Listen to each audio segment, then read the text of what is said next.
Welcome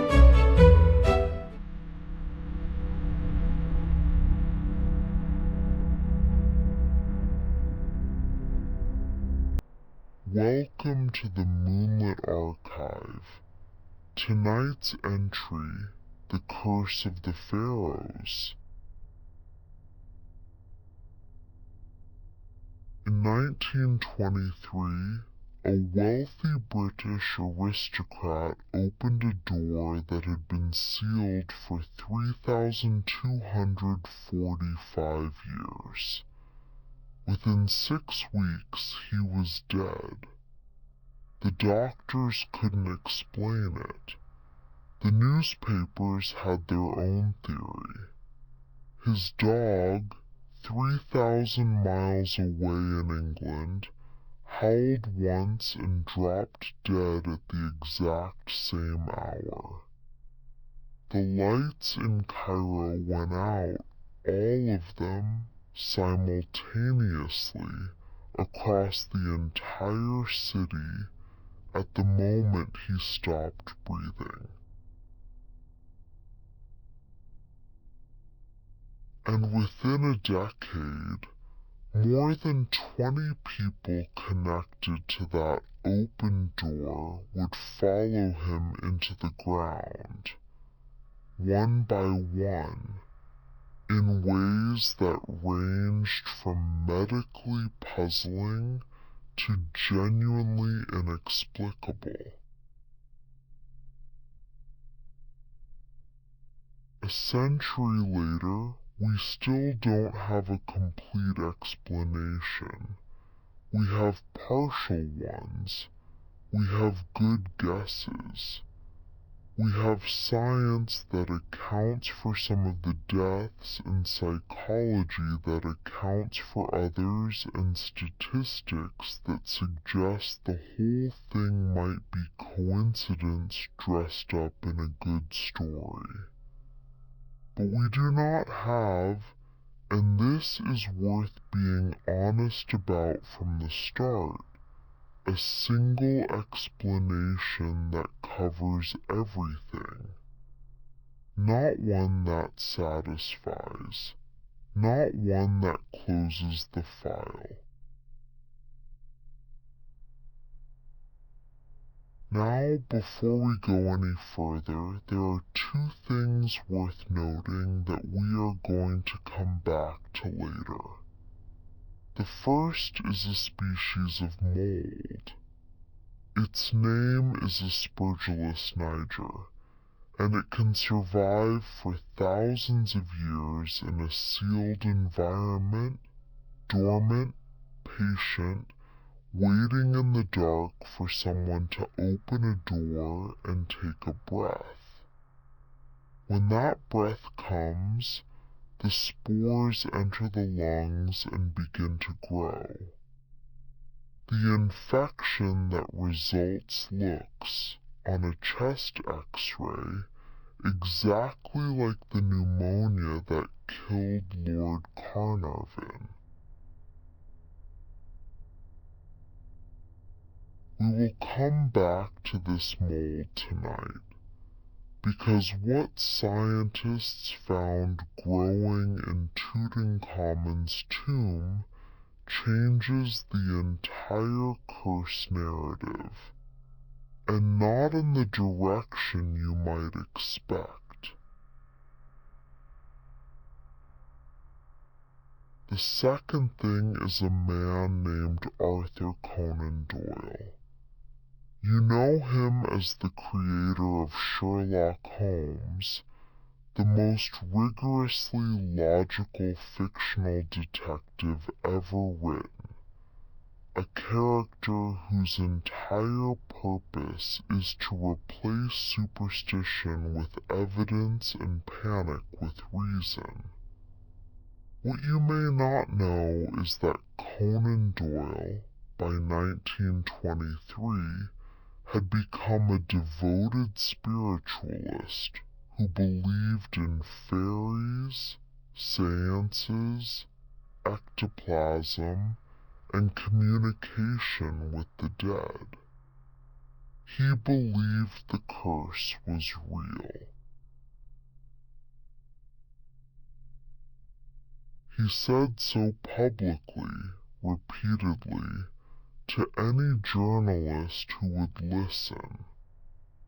The creator of Sherlock Holmes became one of the loudest voices insisting that an ancient supernatural force had reached across 32 centuries to kill a British lord. How that happened, how the mind that invented rational deduction became the mind that championed magical thinking, is a story worth sitting with tonight. But first, the tomb. November 4, 1922. The Valley of the Kings, Upper Egypt. A boy named Hussein Abd el-Rashal, a water carrier, probably 12 or 13 years old, employed by the excavation team to haul water from the Nile to the dig site, was digging a hole in the sand to steady his water jars. His donkey needed shade. The morning was already hot. The Valley of the Kings in November sits at roughly 30 degrees Celsius by mid-morning, and the sand reflects and amplifies that heat until the air above the valley floor shimmers and bends like something liquid. Hussein was not looking for a tomb. He was looking for a flat place to set down his jars. His stick hit stone. Not the soft limestone rubble that covered most of the valley floor, compacted and recompacted over centuries by flash floods, excavation spoil, and the slow geological patience of a desert that buries everything eventually, but something harder, something flat, something cut. He scraped away the sand and found a step carved into the bedrock. Then another step below it. Then another. Howard Carter arrived within hours. Carter was a British archaeologist, meticulous, obsessive, perpetually underfunded, and profoundly stubborn in the way that only someone who has spent 6 fruitless years searching for a single tomb can be stubborn. He had been excavating in the Valley of the Kings since 1917, funded entirely by his patron, Lord Carnarvon, a wealthy English aristocrat who had developed a passion for Egyptology after a near-fatal car accident left him with damaged lungs and a doctor's recommendation to spend winters in the dry warmth of Egypt. Carnarvon bankrolled the excavation. Carter ran it. For 5 years, they had found almost nothing.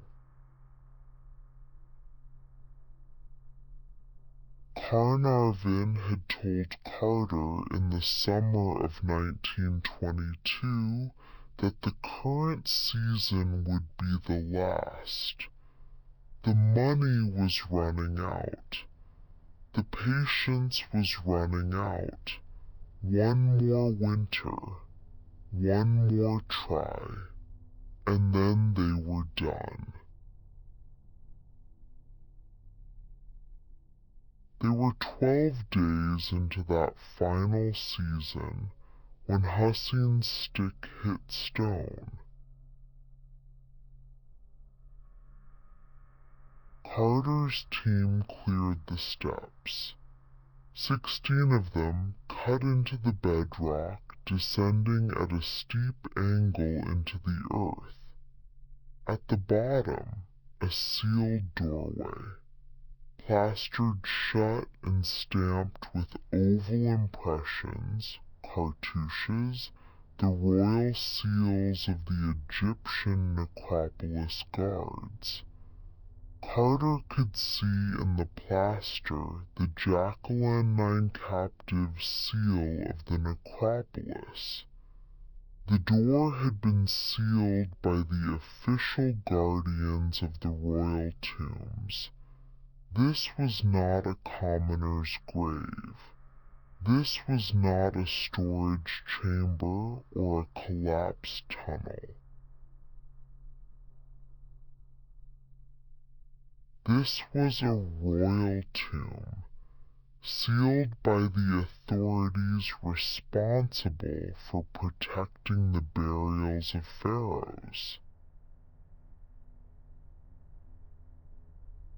What would you have done?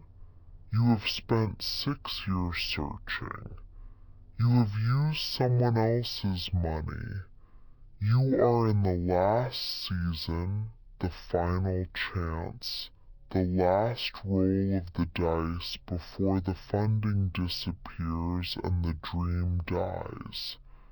And there it is, a sealed door, a royal tomb, the thing you have been looking for since 1917.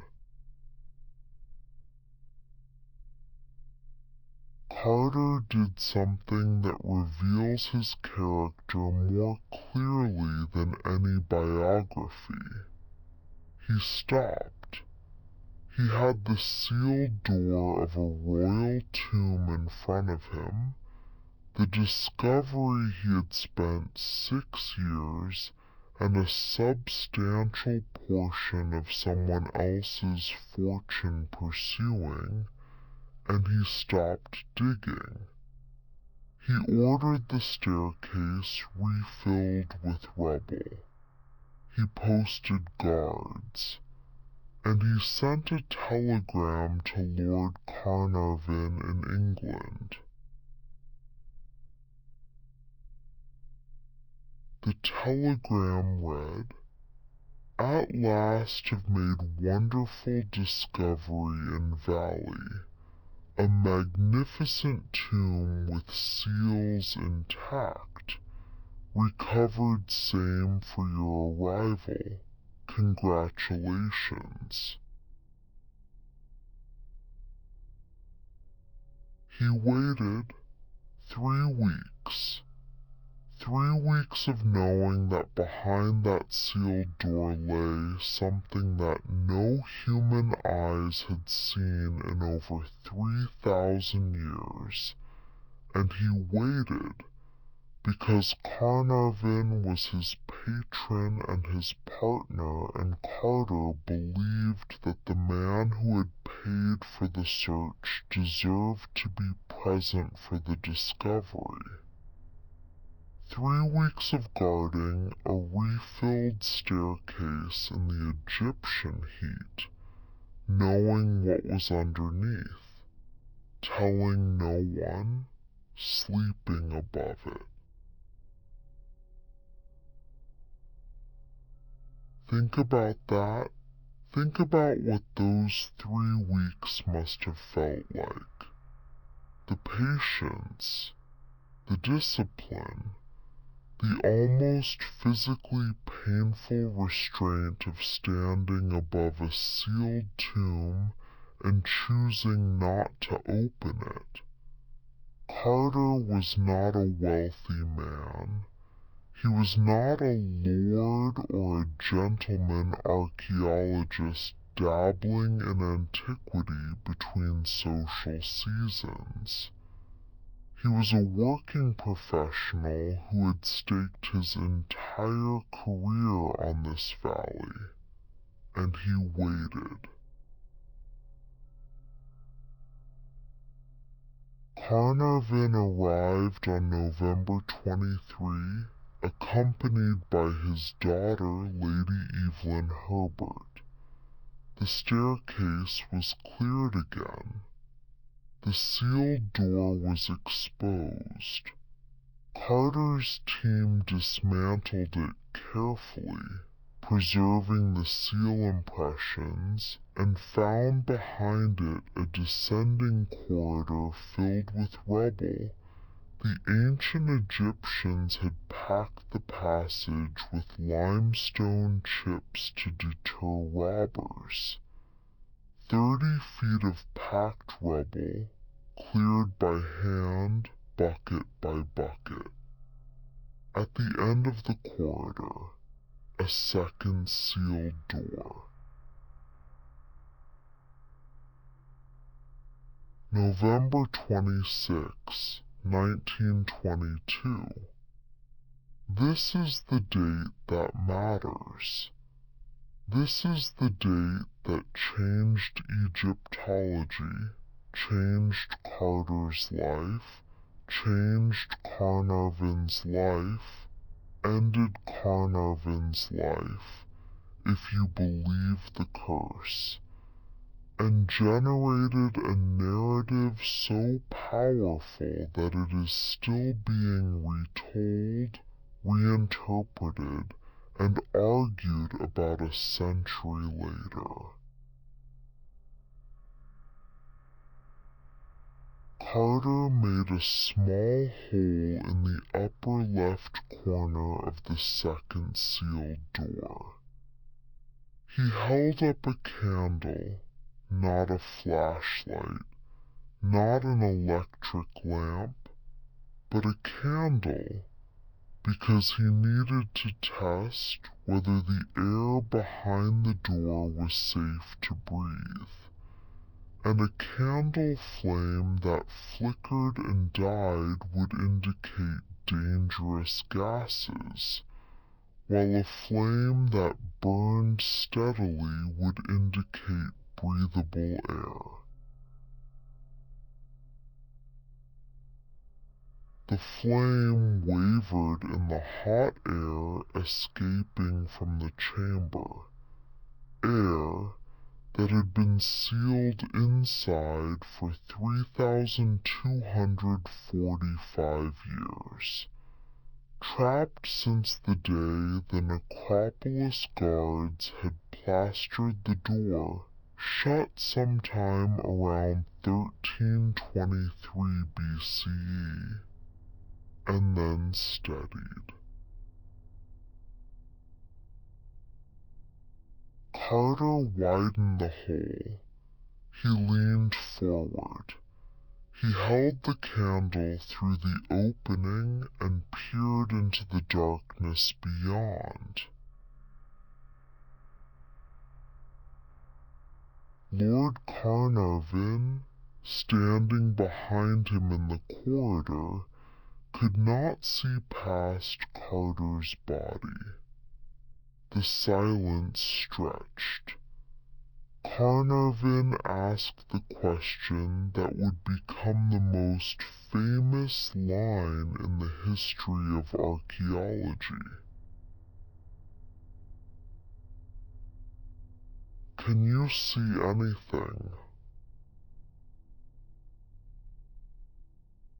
Carter's answer, yes, wonderful things. What he was looking at, by the light of a single candle, was the antechamber of the tomb of Tutankhamun, and the scale of what he was seeing, the sheer, overwhelming, almost incomprehensible density of objects crammed into that small underground room, was unlike anything any archaeologist had ever encountered before or since. Gold everywhere, gold.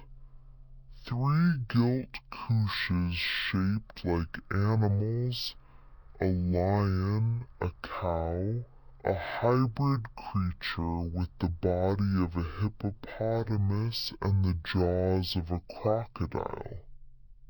Dismantled chariots, their gold-covered surfaces catching the candlelight. Alabaster vases, painted wooden chests. A golden throne, inlaid with glass and semi-precious stones, depicting Tutankhamun and his Queen Ankhesenamun in a scene of casual intimacy. She is applying ointment to his shoulder. That is so tender and so human that it seems almost obscene to look at it 3,000 years later. Game boards, wine jars, still sealed, with labels identifying the vineyard and the vintage year.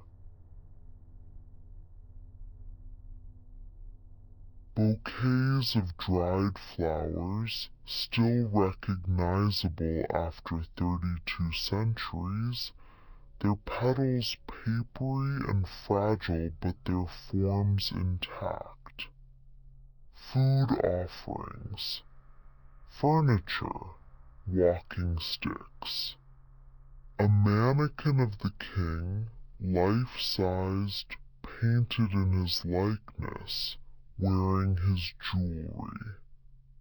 And everywhere, stacked and piled and wedged and jammed into every available space, the overflow of a burial so lavish that the rooms literally could not contain it all. The antechamber alone held roughly 700 objects. The entire tomb, 4 rooms, none of them large by the standards of royal burials in the Valley of the Kings, contained 5,398 individual items. Carter would spend the next 10 years cataloging them. 10 years. A decade of meticulous, painstaking documentation, each object numbered and photographed and drawn and described before it was moved. Carter's records fill thousands of pages.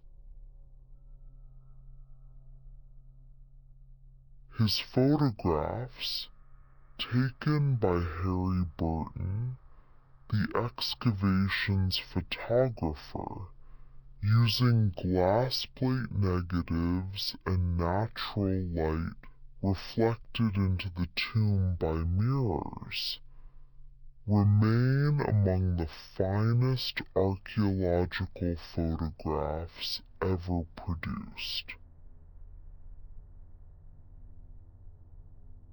And behind the antechamber, through another sealed door that Carter would not open for 3 more months, lay the burial chamber itself, the room where Tutankhamun slept.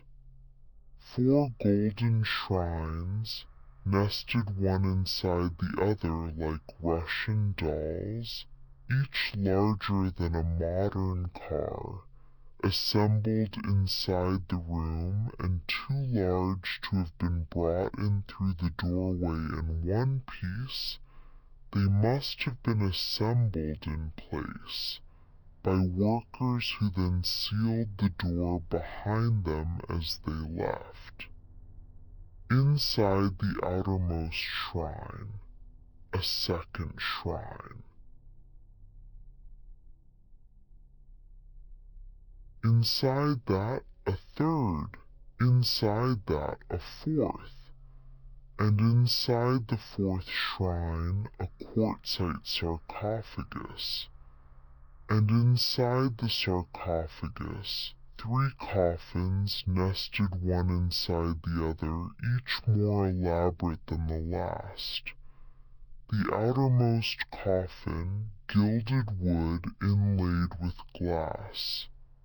The middle coffin, gilded wood again, but thicker, heavier, more densely decorated. The innermost coffin, 110.4 kilograms of solid gold. Not gold leaf, not gold plate, solid gold. At today's prices, that single coffin contains roughly $8.5 million worth of gold. And that is only the metal value, before you consider the craftsmanship, the historical significance, or the fact that it is the most famous funerary object on Earth. Inside the golden coffin lay the mummy of Tutankhamun, wearing the death mask that has become the single most recognizable artifact in the history of human civilization. You have seen it. Everyone has seen it. 11 kilograms of gold, inlaid with lapis lazuli, carnelian, quartz, obsidian, turquoise, and colored glass, shaped into the idealized face of a boy who died at 19 and became, through the sheer improbable luck of having his tomb overlooked by 3,000 years of robbers and archaeologists and treasure hunters, the most famous pharaoh who ever lived. Carter had found, in a valley that had been officially declared exhausted of undiscovered tombs, the most intact royal burial in the history of Egyptian archaeology. What do you do with a discovery like that? How do you process the fact that you are standing in a room that has been sealed since the reign of a pharaoh whose name no one remembered, surrounded by gold that has been gleaming in the darkness for 32 centuries, breathing air that was last breathed by the men who sealed the door behind them and walked away into a world that no longer exists? How do you go back to your tent and sleep? And then people started dying. Before the deaths, I want you to understand the place, because the Valley of the Kings is not a backdrop. It is a character in this story, as much a participant in the curse narrative as any person. The valley shaped the burials. The burials shaped the legends. And the legends shaped everything that came after. The Valley of the Kings sits on the west bank of the Nile, directly across the river from the ancient city of Thebes, modern Luxor. The Egyptians chose the west bank deliberately. The sun sets in the west. The dead travel west. The entire western bank of the Nile at Thebes is a necropolis, a city of the dead, stretching for miles along the edge of the desert, filled with mortuary temples, rock-cut tombs, and the ruins of funerary complexes so vast that they constitute their own archaeological zone. The Valley of the Kings is the innermost sanctum of this landscape of death. A narrow, steep-sided wadi carved into the Theban limestone by millions of years of flash floods, hidden behind a ridge of cliffs that separate it from the cultivated land along the river. You approach it from the east, through a gap in the cliffs. The path is narrow. The walls rise on either side pale, almost white limestone, layered and fractured, baking in the sun. The rock is Eocene, roughly 50 million years old, laid down when this part of Africa was a shallow sea, composed of the compressed remains of billions of marine organisms whose calcium carbonate shells accumulated on the seabed and were gradually compacted into the stone that now forms the walls of the valley. You are walking between walls made of ancient ocean. The fossils are visible in places, the spiral shells of nummulites, coin-shaped foraminifera that give the Eocene its informal name among Egyptian geologists, the nummulite limestone. Every surface you touch is made of things that were once alive. The valley is not large. It extends roughly 1.5 kilometers from east to west, branching into two arms, the East Valley, where most of the royal tombs are located, and the smaller West Valley, which contains only a handful of burials. The total area is perhaps half a square kilometer. 63 tombs have been found within this space, numbered KV1 through KV63 in the order of their modern discovery. KV-62 is Tutankhamun's.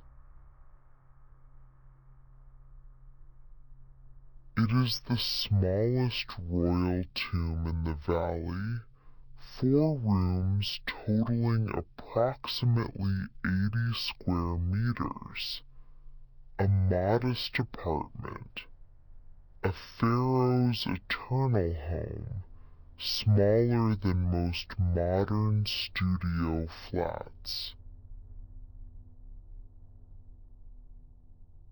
Why is it so small?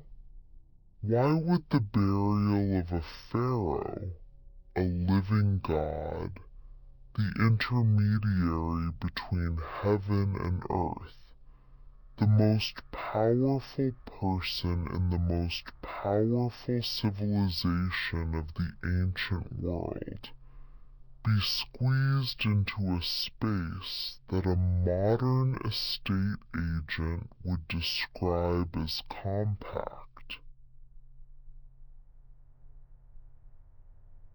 The size is part of the mystery. Tutankhamun's tomb is far smaller than those of his predecessors and successors. The tomb of Ramesses II, KV-7, extends over 820 square meters. The tomb of Seti I, KV-17, the most beautiful in the valley, descends 137 meters into the bedrock and contains 11 chambers decorated with some of the finest painted reliefs in the history of Egyptian art.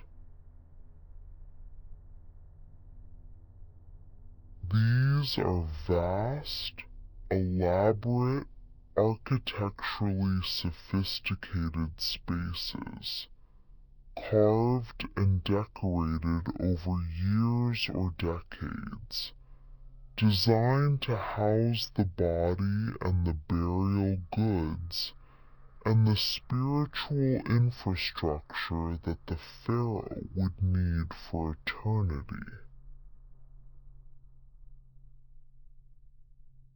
Tutankhamun's tomb, by contrast, looks rushed.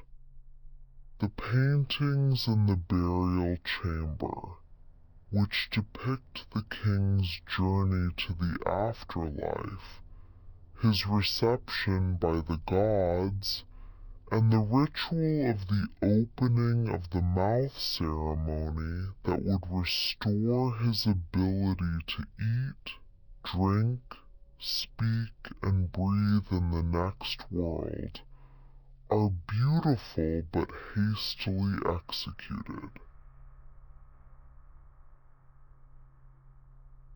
Art historians have identified places where the paint was applied to damp plaster, a technique that works, but that would not have been used if the artists had had adequate time to let each layer dry. Microbiological analysis of the walls has found colonies of a dark pigmented fungus, Aspergillus. There is that name again, that grew on the damp paint and left the distinctive brown spots visible in Carter's photographs and still visible today. The fungus grew because the tomb was sealed before the paint had fully cured. Someone was in a hurry.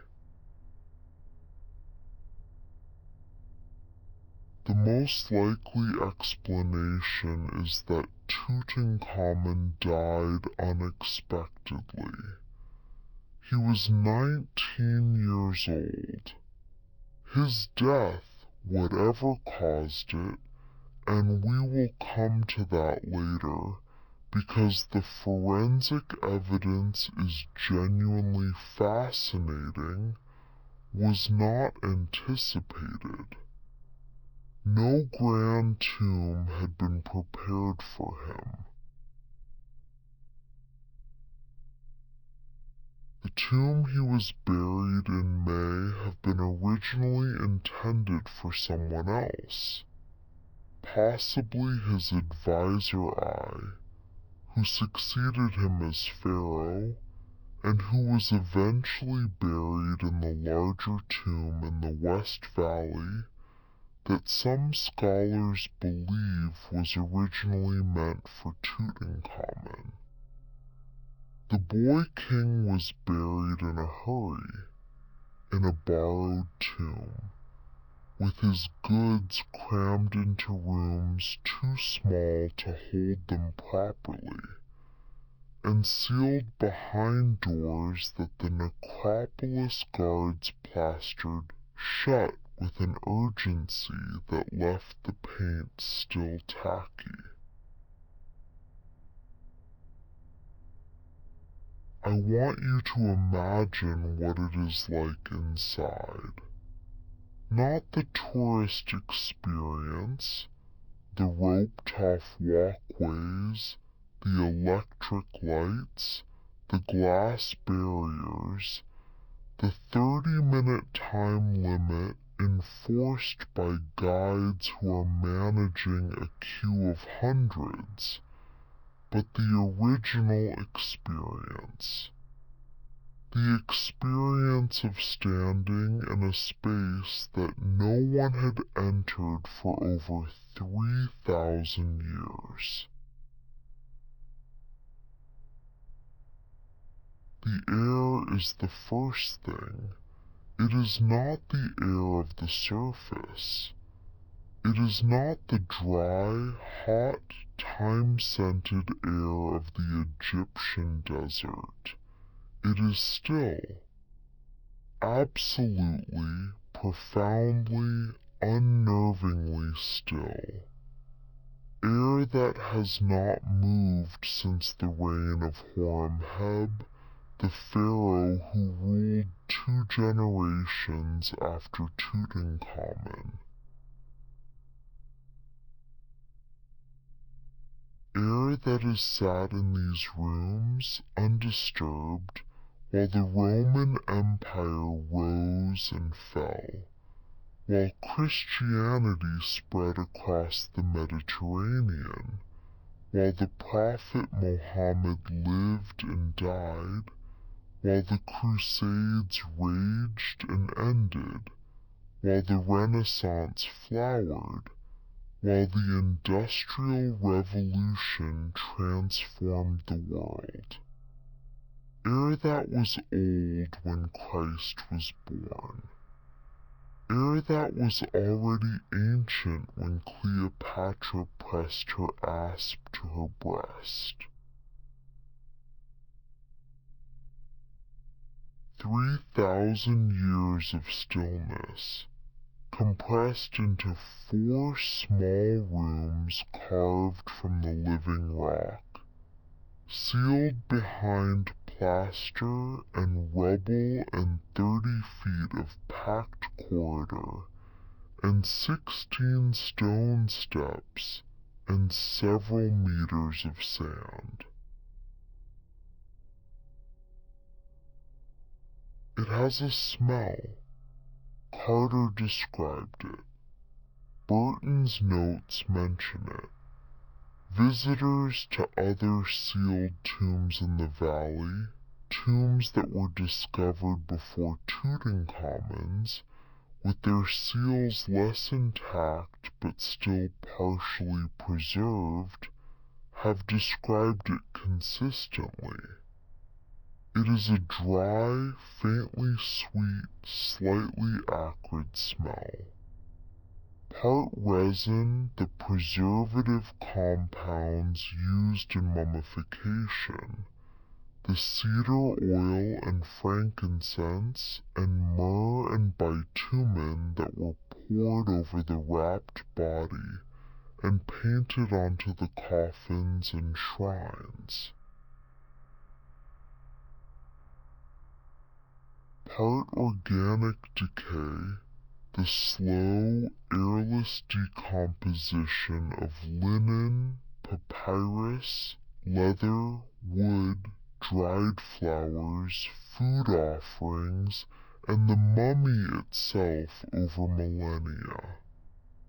Part mineral, the limestone walls releasing trace compounds of calcium and silicon into the trapped air, and part something else, something that does not have a modern analog, the smell of deep time.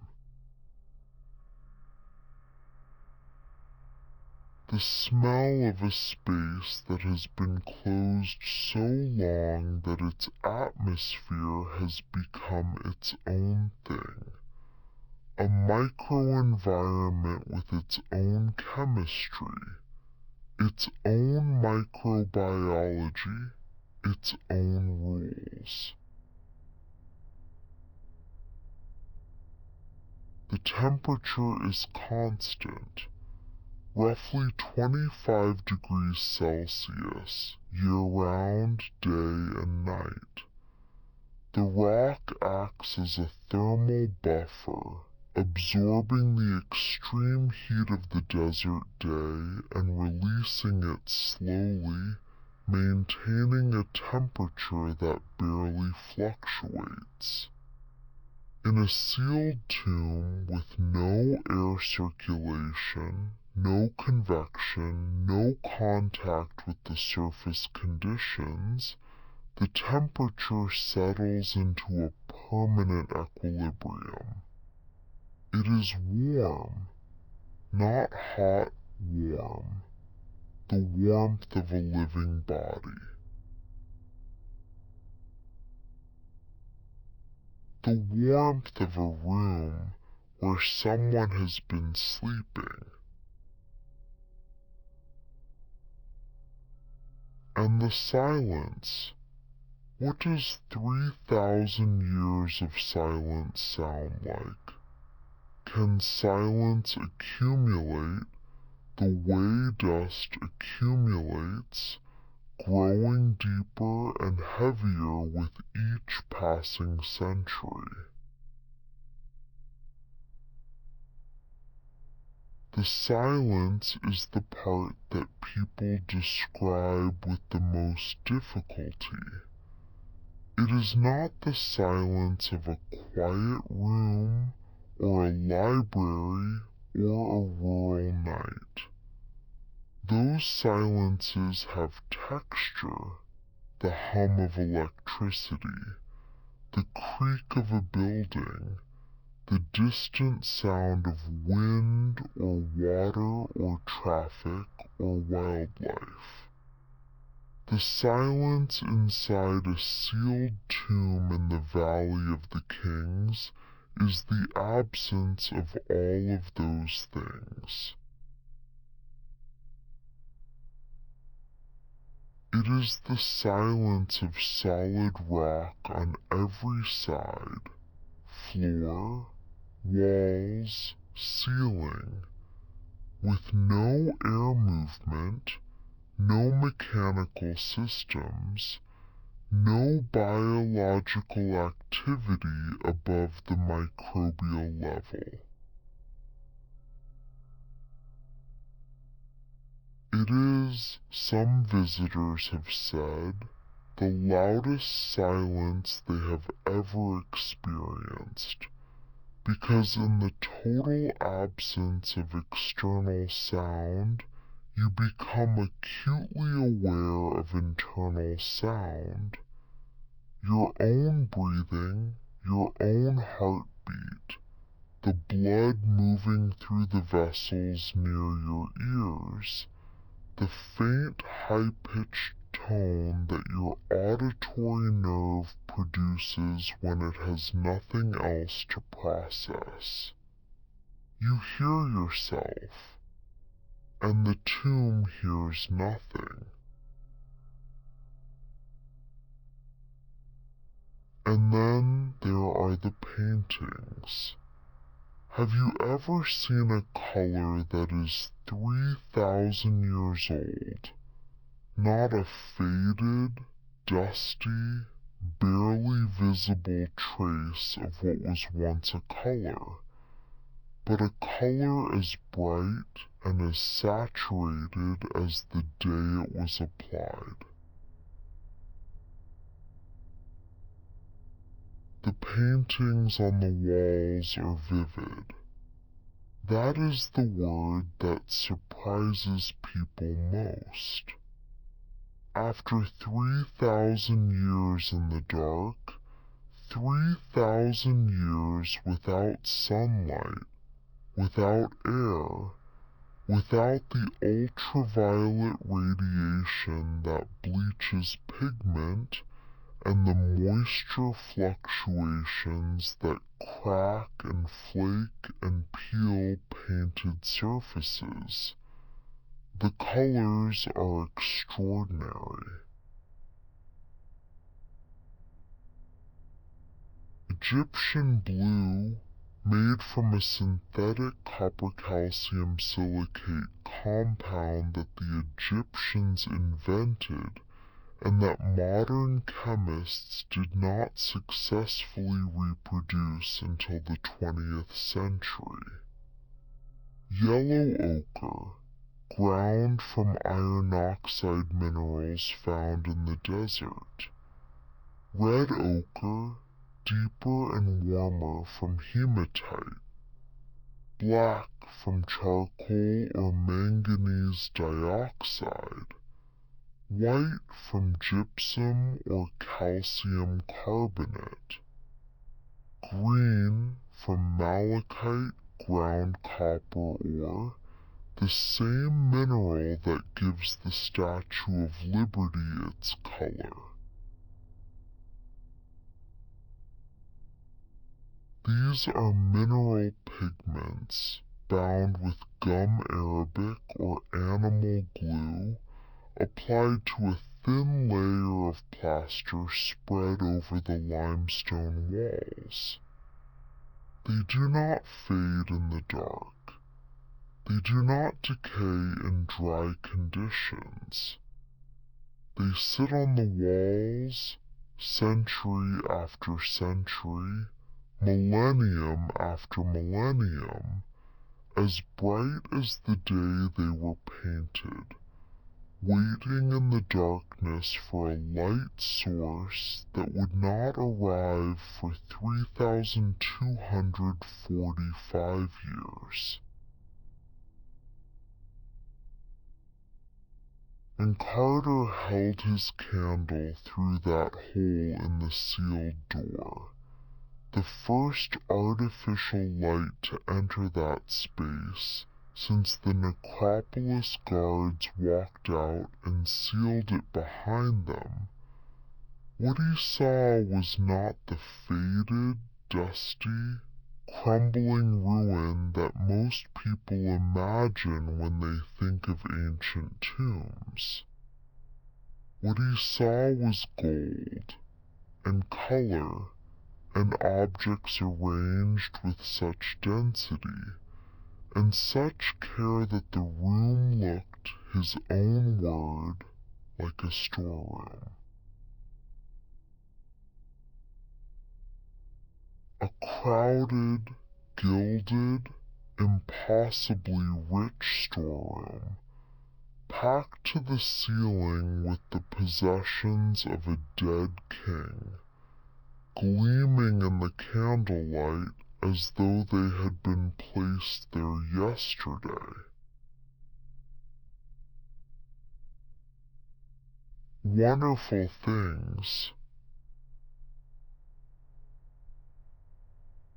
There is one more detail about the discovery that I want to give you before we move on, because it has been lost in the curse narrative, and I think it deserves to be remembered. Carter's canary. He had brought a golden canary with him to the dig site, a small, bright, chirping bird in a cage, the kind of pet that a lonely bachelor might keep for company in a foreign country. The Egyptian workers had taken the canary as a good omen. They called the tomb of the Golden Bird, because the bird had arrived at the beginning of the season that produced the discovery. The Golden Bird had led them to the Golden Tomb. The symmetry was too perfect to be coincidental in the workers' understanding. The canary was lucky. Shortly after the tomb was opened, the accounts vary on the exact date, but it was within days of the initial discovery. A cobra entered Carter's house and ate the canary. A cobra. The uraeus, the rearing cobra on the pharaoh's headdress, the symbol of royal protection, the divine serpent that spat fire at the enemies of the king. The workers interpreted the cobra's appearance immediately and unanimously. The pharaoh had sent his serpent to kill the bird that had led the intruders to his resting place. The golden bird was dead. The golden tomb was angry. Carter characteristically dismissed the story as superstition, but the workers talked about it, the press heard about it, and the narrative of the curse, the narrative that would consume the discovery, overshadow the science, and outlive every person involved, had its first data point. A dead canary killed by a cobra in the house of the man who had opened the tomb of a pharaoh whose crown bore the image of a cobra. Was it the curse? Or was it Egypt, a country where cobras are common, where they enter houses regularly, where they eat small birds when they find them, and where the symbolism of a snake killing a bird in November 1922 would have been completely unremarkable if it had happened to anyone other than the man who had just discovered the most famous tomb in the world. You can decide for yourself. The workers had already decided, and their decision, the instant, instinctive, culturally informed decision that the cobra was a messenger and the canary was a warning, set the tone for everything that followed. Lord Carnarvon did not die immediately. That is important to establish, because the curse narrative, as it is usually told, compresses the timeline in ways that make the death seem more dramatic and more immediate than it actually was. The popular version goes something like, Carnarvon opened the tomb, the curse struck, he died.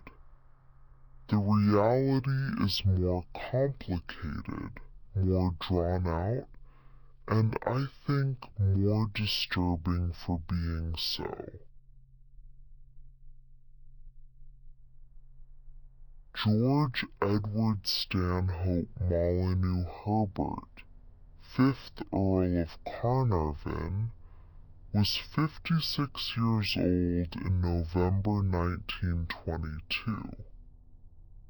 He had been in fragile health for over 20 years, since a car accident in Germany in 1901 that had left him with a weakened respiratory system and a susceptibility to lung infections that made English winters dangerous and Egyptian winters medicinal.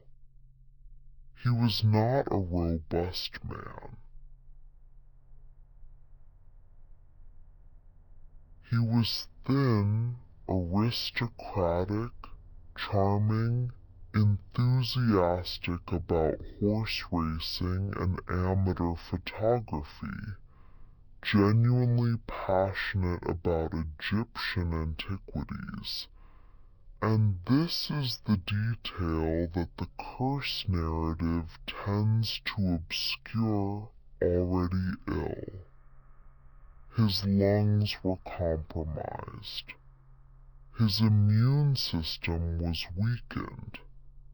He was the kind of person for whom a chest infection was not an inconvenience, but a serious medical event. He was present for the opening of the antechamber in November 1922. He was present for the official opening of the burial chamber on February 17, 1923. A carefully staged event attended by Egyptian officials, diplomats, and journalists, designed as much for publicity as for science.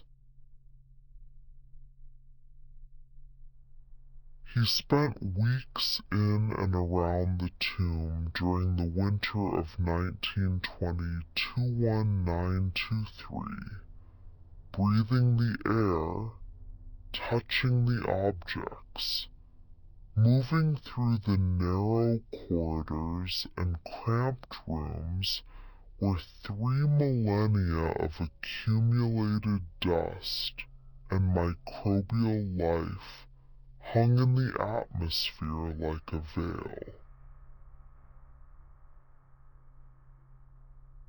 Sometime in late February or early March 1923, a mosquito bit him on the left cheek. This was not unusual. Mosquitoes were, and are, endemic to the Nile Valley. The standing water of the irrigation canals, the slow-moving channels, the marshes and pools that form when the river recedes, all of these are breeding grounds. Getting bitten by a mosquito in Upper Egypt was, and remains, as unremarkable as getting rained on in London. But Carnarvon nicked the bite while shaving. The cut became infected. The infection spread.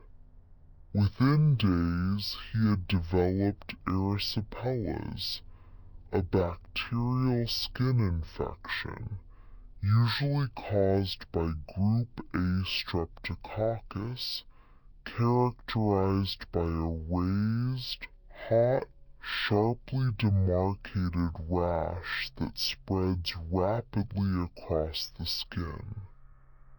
In the pre-antibiotic era, penicillin would not be widely available for another 20 years.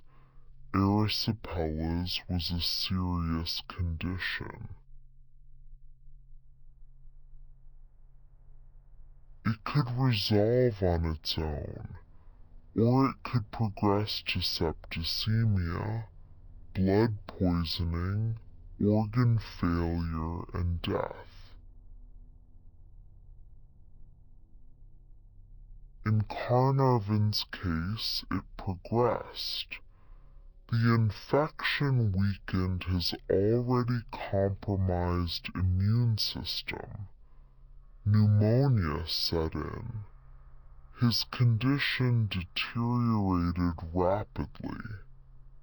He was moved from the Winter Palace Hotel in Luxor to the Continental Savoy Hotel in Cairo, where better medical facilities were available, but the pneumonia deepened.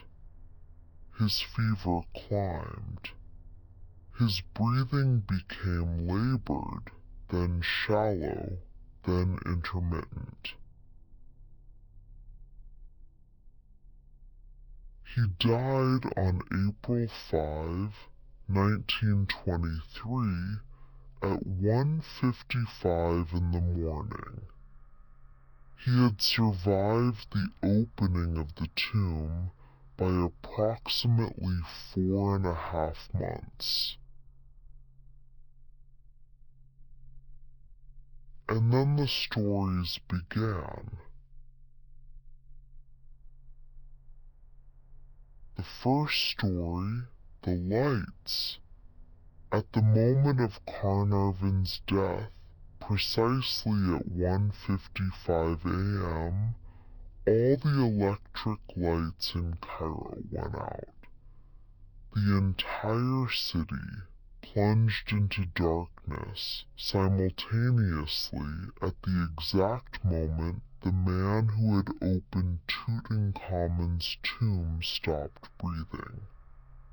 This is not legend. This is not invention.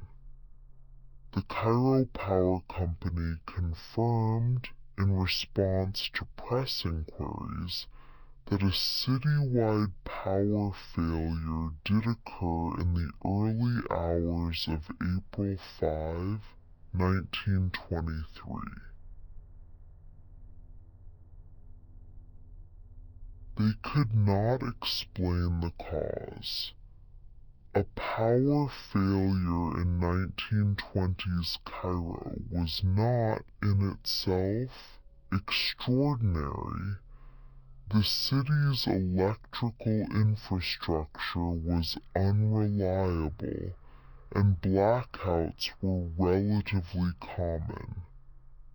But the timing was exquisite, and timing, in the construction of a curse narrative, is everything.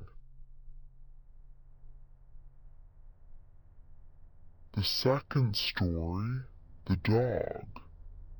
Carnarvon kept a fox terrier named Susie at his family estate, Hickler Castle in Hampshire, England. At the moment of his death, or very close to it, depending on how precisely you trust the clocks involved, Susie reportedly howled, sat up on her hind legs, and died. The story appeared in multiple newspapers.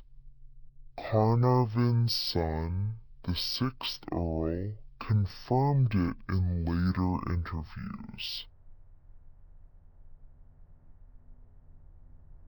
The veterinary details are sparse. No necropsy was performed, no cause of death was established, but the story was reported as fact, and it entered the curse mythology as one of its foundational data points. I should tell you what I think about these two stories, because I believe in being honest rather than coy. The power failure is almost certainly coincidental. Cairo lost power regularly. The overlap with Carnarvon's death was a matter of chance, noticed and preserved because it happened to align with a narrative that people were already constructing. If the power had gone out a week earlier or a week later, no one would have remembered it. The dog is harder to assess. Animals do, occasionally, react to the death of an owner at a distance, and the anecdotal literature on this phenomenon is larger than skeptics tend to acknowledge. But anecdotal literature is not evidence. The timing may have been approximate rather than exact. The cause of death may have been unrelated, and the entire account rests on the testimony of a single family that had every reason, emotional, social narrative to connect the dog's death to the father's. What I find more interesting than whether these stories are true is why they were told. Why did the press seize on them? Why did the public believe them? Why did the curse narrative take root so rapidly, so deeply, so durably that it is still the first thing most people think of when they hear the name Tutankhamun? The answer begins with a contract, an exclusive contract, and it leads us, inevitably, to Arthur Conan Doyle and the press machinery that turned a rich man's death into the most famous supernatural event of the 20th century. Carter and Carnarvon had made a deal with the Times of London. Exclusive access to the tomb, exclusive photographs, exclusive interviews. No other newspaper, no wire service, no magazine, no journalist from any other publication would receive direct information from the excavation. The Times paid handsomely for this privilege, and every other newspaper in the world, the Daily Express, the Daily Mail, the New York Times, the Egyptian Gazette, and dozens of others, was locked out. This was a catastrophic miscalculation. The locked-out press did not accept their exclusion gracefully. They could not report the facts, those belonged to the Times, so they reported everything else. Rumors, speculation, legends, local gossip, and increasingly the curse. The curse was the perfect revenge story.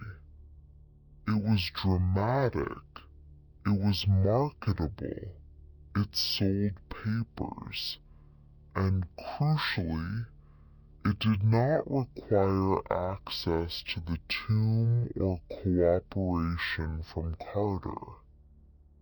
You did not need to be inside KV-62 to report that Lord Carnarvon had died under mysterious circumstances. You did not need an exclusive interview to quote Arthur Conan Doyle, saying that the death was the work of an ancient supernatural force. You did not need photographs of the antechamber to describe the horrible fates of everyone who had ever breathed the air of the Pharaohs' resting place. What do you do when you are a newspaper editor? Your readers are desperate for details about the discovery of the century, and you have no details to give. What do you print on the front page when your competitors have the facts and you have nothing? The curse was the story that the excluded press could tell, and they told it with enthusiasm, with embellishment, and with a disregard for factual accuracy that would make modern tabloid editors blush. Arthur Conan Doyle was their most distinguished amplifier.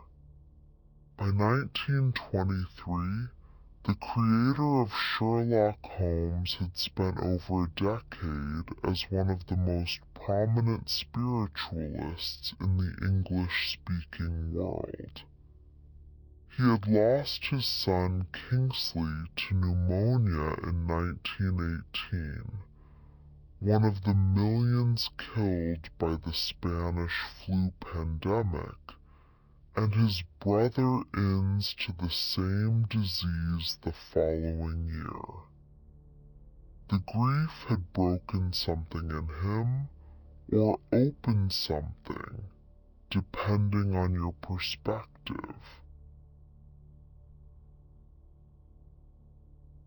He had turned to spiritualism with the fervor of a convert, attending seances, writing books about communication with the dead, and publicly defending the Cottingley fairies' photographs. Images of paper cutout fairies posed in a garden by two young girls, which Conan Doyle insisted were genuine evidence of supernatural beings. When Carnarvon died, Conan Doyle gave interviews to multiple newspapers. He said that the tomb had been protected by elementals, supernatural entities placed by the ancient priests to guard the pharaoh's rest. He said that the deaths would continue. He said that Carter and everyone connected to the excavation were in danger. He said all of this with the authority of a man who had created the world's most famous detective, and the press printed it with the deference due to a literary knight of the realm. Think about that for a moment. The man who invented Sherlock Holmes, who wrote, "When you have eliminated the impossible, whatever remains, however improbable, must be the truth," was standing in front of the world's press and insisting that the impossible was exactly what had happened. That ancient Egyptian priests had imbued a tomb with supernatural force, that the dead could reach across millennia to punish the living, that the rational explanations, the compromised lungs, the infected mosquito bite, the inadequate medical care were insufficient, and that something beyond the reach of science was at work. The irony would be funny if it weren't so strange. How does that happen? How does the sharpest analytical mind of his literary generation, a mind that could construct airtight logical deductions from a speck of mud on a boot heel, arrive at the conclusion that fairies are real and that ancient priests can kill living men from beyond the grave? Was it grief? Was it age? Was it the simple human need, which no amount of intelligence can override, to believe that death is not the end? There is one more detail about Carnarvon's death that I have not mentioned, and I have been saving it because it is the kind of detail that resists easy categorization. When Carter's team examined Tutankhamun's mummy, not immediately, but later, during the detailed forensic analysis of the body, they found a mark on the left cheek. A small lesion, consistent with a healed wound or an insect bite, in almost exactly the same position as the mosquito bite that had led to Carnarvon's fatal infection. The same cheek, the same location. The pharaoh who had been dead for 3,245 years and the man who had opened his tomb, both marked in the same spot. I am not going to tell you what to make of that. I do not know what to make of it myself. It is the kind of coincidence that either means nothing or means everything, and the distance between those two interpretations is exactly the space in which the curse lives. What happened after Carnarvon was not a single event, but a pattern, or something that looked like a pattern, which in the psychology of the curse is the same thing. Let me walk you through the deaths. Not all of them. The full list, depending on which source you consult, includes between 12 and 30 names, and some of those names are dubious additions by journalists who were more interested in extending the list than in verifying it. I want to give you the ones that can be confirmed, the ones that are genuinely documented, and let you judge the pattern for yourself. George J. Gould, American financier, son of the railroad magnate J. Gould, one of the richest men in the world. He visited the tomb in the spring of 1923, shortly after it was opened to select visitors. He developed a fever the next day. The fever progressed to pneumonia. He died in the south of France on May 16, 1923, 6 weeks after his visit. He was 59 years old. How do you explain George J. Gould?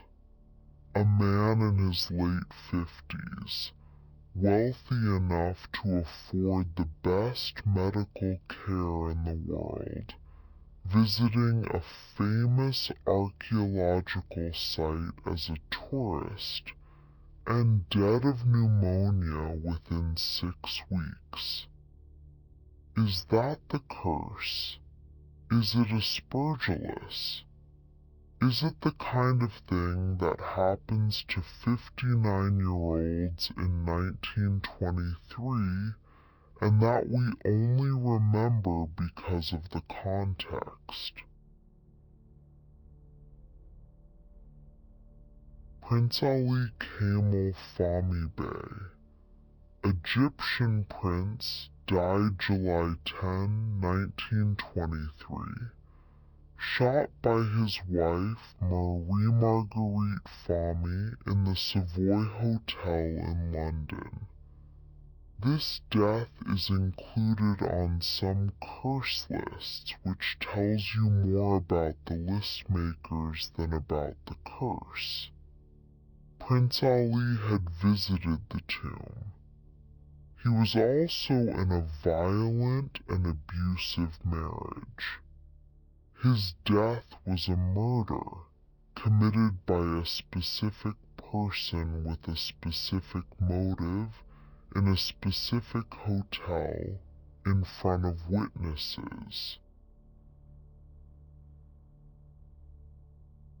Including it as a cursed death is the equivalent of attributing a car accident to a broken mirror. But it appeared in the newspapers. It made the list.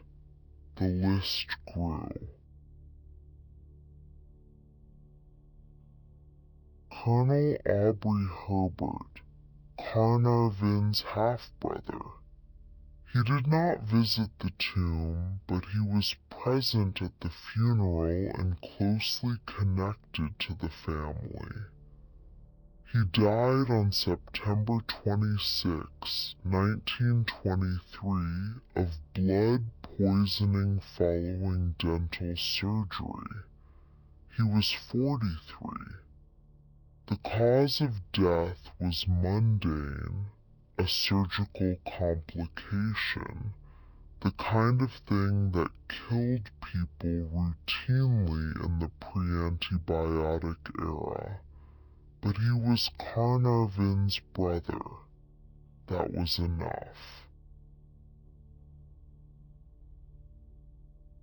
Sir Archibald Douglas Reed, radiologist who x-rayed Tutankhamun's mummy in 1924, died January 15, 1924, though some sources give a later date, of an illness that is variously described as a mysterious wasting disease, a sudden decline, or an unspecified fever. The accounts are inconsistent. The timing is suggestive but not conclusive. The connection to the tomb is direct. He handled the mummy itself, or at least its radiographic image, but the causation is speculative. Sir Lee Stack, Governor General of Sudan and Sirdar of the Egyptian army, assassinated in Cairo on November 19, 1924. His inclusion on the curse list is based entirely on the fact that he had visited the tomb. His death was a political assassination. He was shot by Egyptian nationalists protesting British colonial rule. The curse had nothing to do with it. The nationalists had everything to do with it.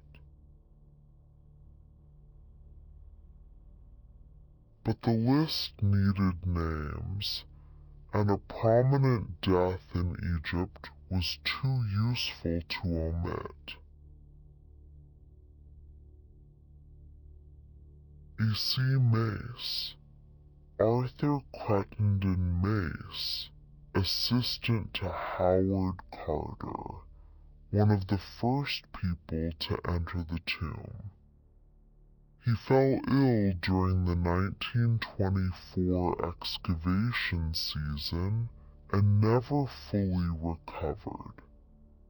He died in 1928 of arsenical poisoning, though whether the arsenic came from the tomb environment, from his own work with chemical preservatives, or from some other source has never been definitively established. His death is one of the more medically interesting entries on the list, because arsenic was used in some Egyptian preservation techniques, and the tomb environment may have contained arsenic-bearing compounds. Richard Bethel, Carter's personal secretary, the son of Lord Westbury, found dead in his bed at the Bath Club in London on November 15, 1929. The cause of death was recorded as heart failure, but Bethel was only 46, in apparent good health, with no known cardiac history. His father, Lord Westbury, who had helped store some of Tutankhamun's artifacts, and who had been deeply distressed by his son's death, jumped from the 7th floor of his London apartment on February 20, 1930. The coroner recorded the death as suicide. Lord Westbury left a note that reportedly said, "I really cannot stand any more horrors, and hardly see what good I am going to do here, so I am making my exit." The hearse carrying Lord Westbury's body to the cemetery ran over and killed an 8-year-old boy on the way.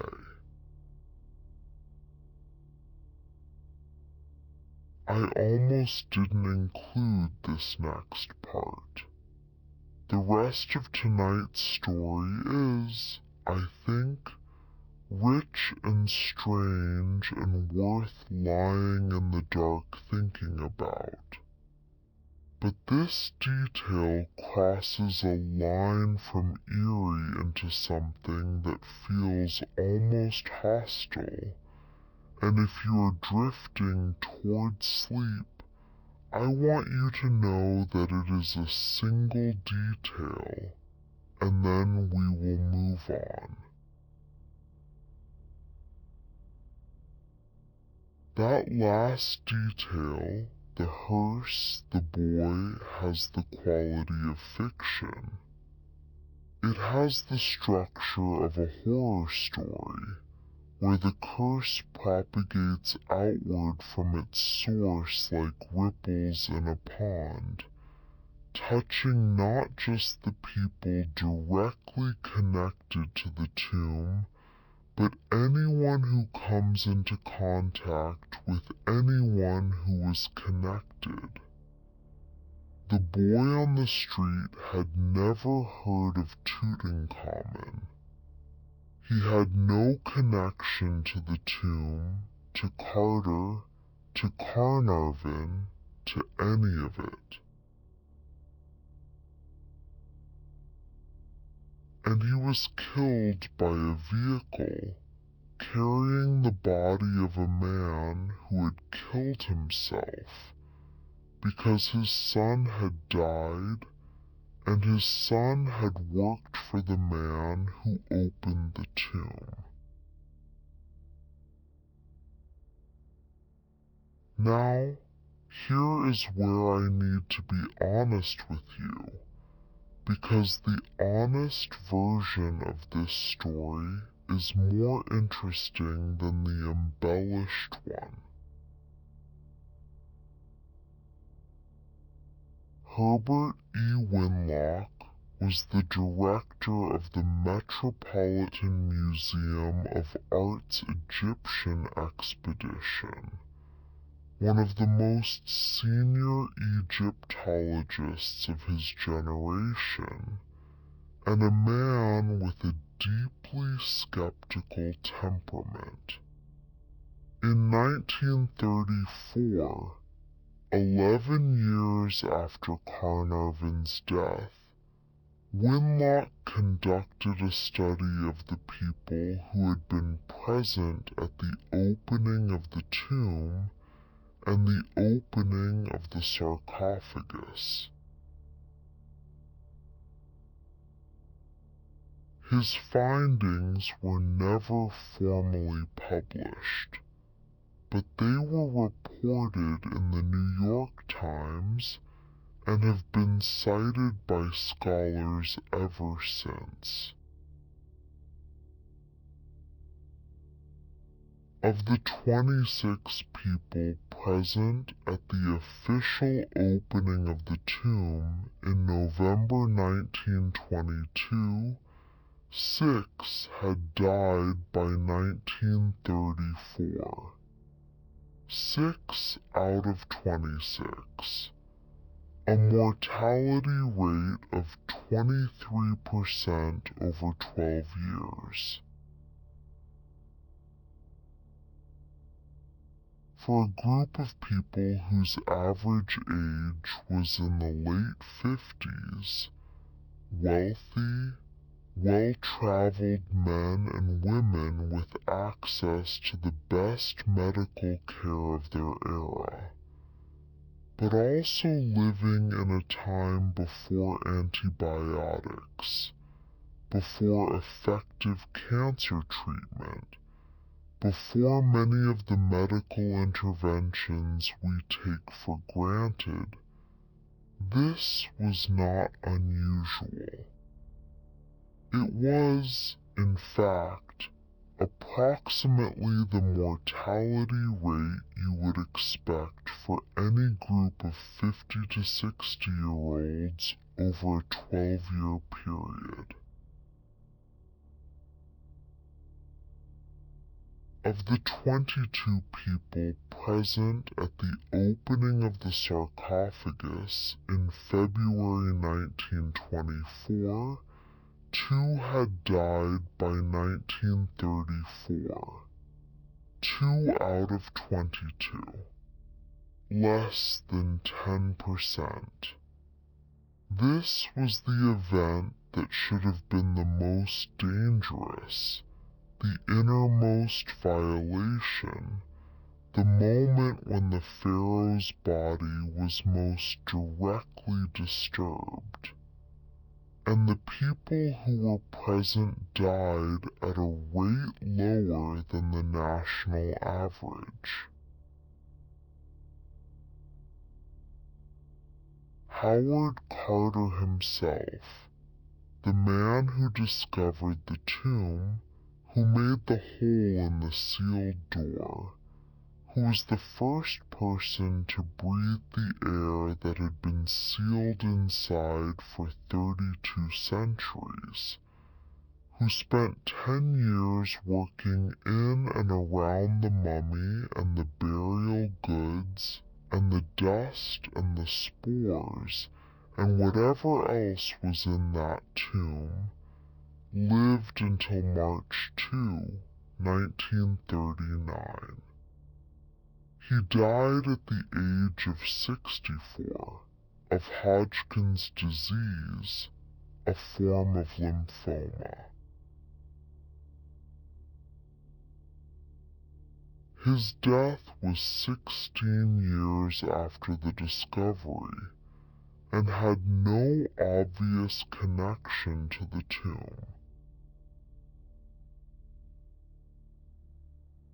Lady Evelyn Herbert, Carnarvon's daughter, who was present at every major opening, who breathed the same air as her father, who was younger and presumably more susceptible to the kind of infections that might be lurking in a sealed tomb, lived until 1980. She was 78 years old. She spent nearly 6 decades as a living refutation of the curse. The pattern, when you examine it with statistical rigor rather than narrative instinct, dissolves. The deaths were real. The grief was real. But the pattern was, in large part, constructed by journalists who selected the data that fit and ignored the data that didn't, by a public that preferred a curse to a coincidence, and by a narrative tradition that had been building since the first mummy was unwrapped in a Victorian parlor. But here is what makes the curse story so durable, and why I am spending this much time on it tonight. Knowing that the statistics don't support the curse does not actually make the curse go away. The feeling persists. The mosquito bite on the same cheek. The lights going out. The dog. The hearse and the boy. You can know intellectually that these are coincidences and still feel in some older and less rational part of your mind that something is not quite right. That the universe does not produce this many coincidences around a single open door, without some kind of underlying cause. That feeling, that stubborn, irrational, deeply human feeling, is, I think, the real curse. Not a supernatural force laid by ancient priests, not toxic mold or radioactive granite or poisonous gases. The curse is the pattern recognition instinct that humans cannot turn off. The instinct that sees connections where randomness exists. The instinct that builds stories from noise and calls them meaning. We will come back to this, but first the inscriptions.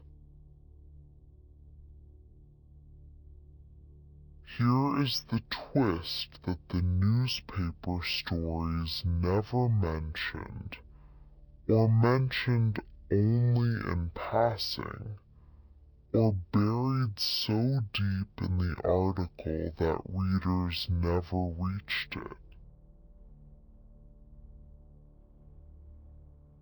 Tutankhamun's tomb had no curse inscription. None. Zero. Not on the sealed doors, not on the walls, not on the sarcophagus, not on any of the 5,398 objects, not on the coffins or the shrines or the canopic jars or the death mask. Carter's team documented every surface, every inscription, every hieroglyphic text in the entire tomb. There is no curse. How is that possible? How can the most famous curse in history be attached to a tomb that contains no curse?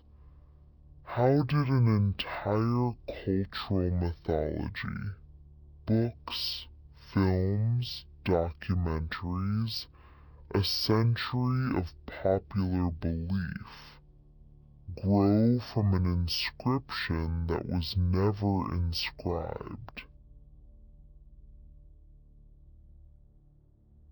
This is not a minor detail. This is the foundational fact of the entire curse story, and it is the fact that most people do not know. The most famous curse in history was attached to a tomb that contained no curse. The curse inscription that appears in countless books, films, documentaries, and Wikipedia articles. The one that reads, "Death shall come on swift wings to him who disturbs the peace of the king," was invented, fabricated, made up. The source varies depending on which historian you ask. Some attribute it to a journalist named Arthur Weigall, who was present at the opening and who, locked out by the Times exclusive, may have created the inscription to spice up his coverage. Others trace it to the general atmosphere of the press camp, where facts were scarce and imagination was abundant. What is clear is that no such text was ever found in KV-62. Think about that for a moment. The entire curse of Tutankhamun, the framework that generated thousands of newspaper articles, dozens of books, scores of films, and a cultural mythology so pervasive that it has become synonymous with the phrase Curse of the Pharaohs, was built on an inscription that does not exist, attached to a tomb that contains no curse, amplified by a press corps that had been deliberately excluded from the facts. The curse of Tutankhamun was, in the most literal sense, fake news. And it is one of the most successful fake news stories in the history of human communication. But here is where the story becomes genuinely interesting, because while Tutankhamun's tomb contained no curse, other Egyptian tombs most certainly did. The Egyptians were not shy about threatening anyone who might disturb a burial. The inscriptions are real. They are documented. They have been translated by multiple scholars. And they are, I want to prepare you for this, genuinely chilling. If you could protect your tomb for eternity, if you could write one sentence on the wall that would keep your body safe for 3,000 years, what would you say? Would you threaten? Would you plead? Would you appeal to the gods, or to human decency, or to fear? The practice of inscribing protective threats in tombs dates back to the Old Kingdom, the era of the Great Pyramids, roughly 2686 to 2181 BCE, more than 1,000 years before Tutankhamun was born. The inscriptions appear primarily in mastabas, the flat-roofed, rectangular tombs of high-ranking officials and nobles, built above ground, with a burial shaft descending to the sarcophagus chamber below. The mastabas at Saqqara, Giza, and other Old Kingdom cemeteries contain dozens of curse inscriptions, each one a small window into the Egyptian understanding of justice, the afterlife, and the relationship between the living and the dead. The tomb of Kentaka Aiki, a high official of the 6th dynasty, circa 2300 BCE. The inscription, carved into the stone of the mastaba entrance, reads, "As for anyone who shall enter this tomb in their impurity, having eaten abomination, I shall seize his neck like a bird. I shall cast the fear of myself into him." The language is specific. The threat is personal. The tomb owner is speaking in the first person, from beyond death, promising to reach out of the grave and physically assault anyone who enters the tomb in a state of ritual impurity. The mention of impurity, of having eaten abomination, refers to the complex Egyptian dietary and ritual purity laws that governed who was permitted to enter sacred spaces. The curse is not aimed at all visitors. It is aimed at unclean visitors. The distinction matters because it tells us that the Egyptians expected their tombs to be entered by priests, by family members, by officials conducting maintenance or making offerings, and that the curse was designed to protect against desecration, not against visitation. The tomb of Antifi, a provincial governor of the First Intermediate Period, circa 2100 BCE. Antifi's inscription is broader and more creative in its threats. Any ruler who shall do evil or wickedness to this coffin, Haman shall not accept any goods he offers, and his heir shall not inherit.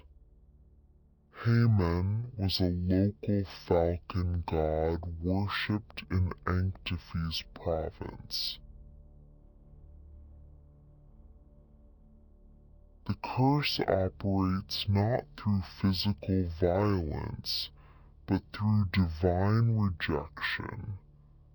The gods themselves will refuse the offerings of anyone who desecrates the tomb, cutting them off from divine favor in this life and the next. And the curse extends to the heir. Not just the individual, but their descendants will suffer.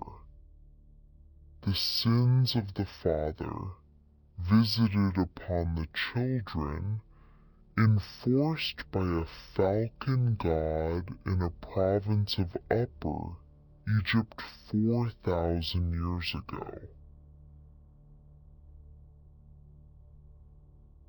The tomb of Harkuf, an explorer and official of the 6th dynasty who led 4 expeditions to the land of Yam in Nubia. Harkuf's inscription is almost conversational in its menace. As for any man who shall enter into this tomb of mine, I will be judged with him by the great God. This is subtler than the others. No threats of violence, no invocation of animal forms. Just a quiet, confident statement. If you disturb me, I will meet you in the court of the gods, and we will be judged together. The implication being that Harkuf, a righteous man whose tomb inscriptions detail his service to the pharaoh and his compassion for the poor, will be found worthy, and the desecrator will not. It is a threat dressed as a legal proceeding. A courtroom in the afterlife, with the tomb owner as plaintiff and the gods as judge. And then there is the most famous non-Tutankhamun curse text from a tomb at Deir el-Bahri that has never been definitively attributed to a specific owner. It reads, "Cursed be those who disturb the rest of a pharaoh. They that shall break the seal of this tomb shall meet death by a disease that no doctor can diagnose." A disease that no doctor can diagnose. Written on the wall of a tomb that was sealed roughly 3,000 years before the germ theory of disease was established.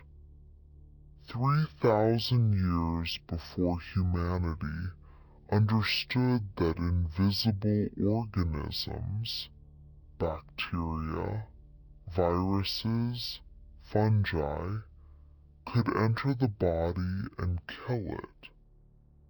3,000 years before anyone had the conceptual framework to understand that a sealed chamber could harbor biological agents that would be dangerous to anyone who opened it. And yet, the deaths connected to Tutankhamun's tomb, the ones that have medical documentation, the ones that can be analyzed with modern diagnostic tools, are dominated by pneumonia, by respiratory infections, by fevers of uncertain origin, by conditions that, in the pre-antibiotic era, would have been genuinely difficult to diagnose with precision because the diagnostic tools simply did not exist. A disease that no doctor can diagnose. I am going to tell you in the next chapter what modern science found growing on the walls of Tutankhamun's tomb. And I want you to hold this inscription in your mind when I do, because the coincidence between the ancient threat and the modern finding is the kind of thing that makes the hair on the back of your neck stand up, regardless of what you believe about curses. I want to stay with the inscriptions for a while longer, because there is a depth to them that the simple act of quoting does not capture. These texts are not just threats. They are theology. They are legal arguments. They are, in some cases, genuine literature, crafted with care, structured with rhetorical sophistication, and embedded in a cosmological framework that is as internally consistent and as thoroughly thought out as any system of belief ever devised. The Egyptian concept of the afterlife was not vague. It was not a misty, ill-defined hope for something better after death. It was a detailed, concrete architecturally specific vision of what happened to a person after they stopped breathing. The body was preserved through mummification, and I will describe that process in detail shortly, because the Egyptians believed that the Ka, the life force, and the Ba, the personality or soul, needed a physical form to return to. The Ka remained in the tomb, sustained by offerings of food and drink left by the living.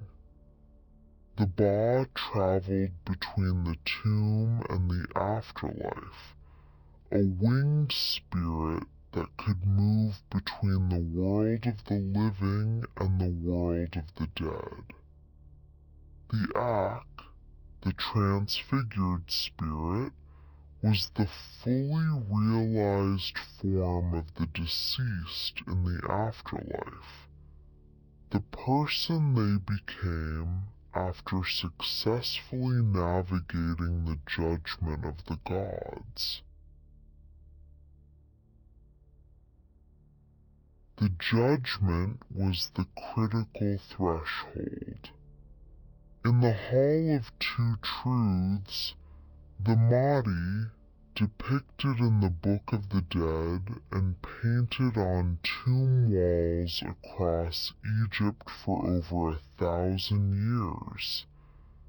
The dead person's heart was weighed against the feather of Ma'at, the goddess of truth, justice, and cosmic order.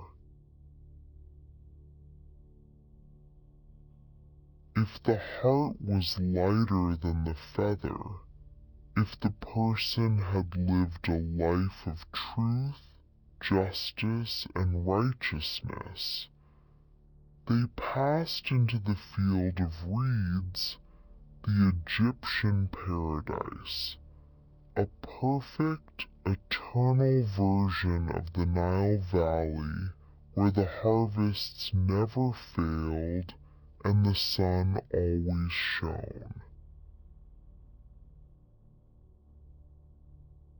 If the heart was heavier than the feather, if it was weighed down by sin, by falsehood, by injustice, it was devoured by Ammit, the devourer of the dead, a composite creature with the head of a crocodile, the forequarters of a lion, and the hindquarters of a hippopotamus. The person whose heart was devoured ceased to exist. Not hell, not punishment, annihilation. The Egyptian afterlife had no concept of eternal damnation. It had something worse, the complete erasure of self. To have your heart eaten was to stop being, permanently and irrevocably. This is the framework in which the tomb curses operate. When Harkuf says, "I will be judged with him by the great God," he is invoking this system. He is saying, "I have lived a righteous life, my heart is light, and when we stand together before Osiris in the Hall of Two Truths, it will be your heart, not mine, that is devoured." The threat is not physical violence. The threat is cosmic annihilation. When Ankhtifi says, "Haman shall not accept any goods he offers," he is invoking a different aspect of the same system. The gods sustain the ka of the deceased through offerings, but the gods also sustain the living through divine favor, through good harvests, through protection from enemies and diseases. To be rejected by a god was to be cut off from the network of reciprocal obligation that held Egyptian society together. You gave offerings, the gods gave protection. If the gods refused your offerings, you were alone, unprotected, exposed. In a world where floods, famines, plagues, and military invasions were regular occurrences, divine rejection was not an abstract theological concept. It was a death sentence.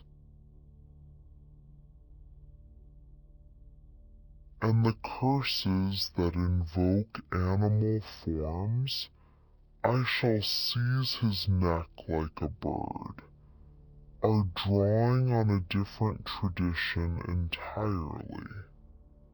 The Egyptians believed that the transfigured dead could take animal forms. The Ba was depicted as a bird with a human head, the opposite of the familiar image of the Egyptian gods, who had human bodies and animal heads. A dead person whose act had been fully realized could move through the world as a falcon, a cobra, a crocodile, or any of the sacred animals associated with the gods. When Kentaka Aiki says he will seize the neck of a desecrator like a bird, he is not using a simile. He is stating a literal intention. He will become a bird, a falcon, most likely the sacred bird of Horus, the god who protected the dead, and he will attack. There is one more category of protective text that deserves attention because it bridges the gap between the supernatural curses and the scientific explanation we are about to explore. Some tombs contain what scholars call technical or practical protections, not curses invoking the gods, but warnings about physical dangers inside the tomb. The tomb of Piety at Giza, circa 2400 BCE, contains an inscription that warns, "All people who enter this tomb who will make evil against this tomb and destroy it, may the crocodile be against them in water and snakes against them on land." Crocodiles and snakes, real animals, physical threats. The inscription does not invoke divine punishment or cosmic judgment. It threatens the visitor with things that actually live in the Egyptian landscape, crocodiles in the Nile, cobras in the desert, vipers in the rock crevices. Some scholars have interpreted this as evidence that tomb builders may have deliberately introduced physical hazards, live snakes, for instance, sealed into chambers that would be dangerous to anyone who broke through the sealed doors.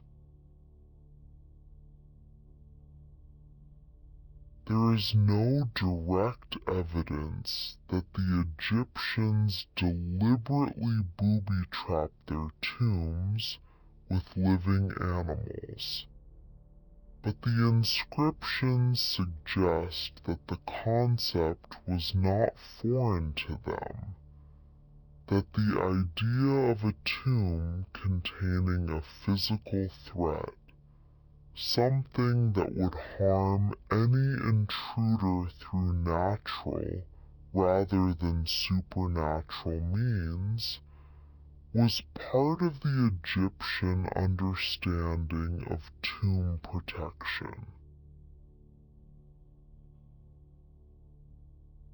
Hold that thought, because what the scientists found centuries later was not snakes or crocodiles. It was something far smaller, far more patient, and far more deadly.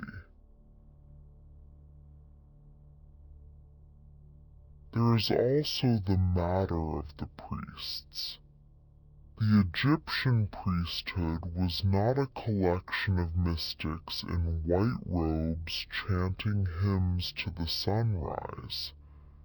It was a professional class, educated, organized, politically powerful, and deeply pragmatic. The priests of the necropolis, who oversaw the construction and maintenance of royal tombs, were specialists in preservation. They understood empirically, if not theoretically, what conditions preserved organic material and what conditions destroyed it. They had been mummifying bodies for over 1,000 years by the time Tutankhamun was buried. They knew that sealed spaces stayed dry. They knew that certain resins inhibited decay. They knew that natron drew moisture from tissue. They had, through centuries of trial and error, developed a technology of preservation that was sophisticated enough to keep human tissue recognizable for millennia. Is it unreasonable to suggest that these same priests, who spent their entire professional lives working with dead bodies in sealed spaces, who entered and re-entered tombs for maintenance and additional burials, who would have observed over generations that some people who entered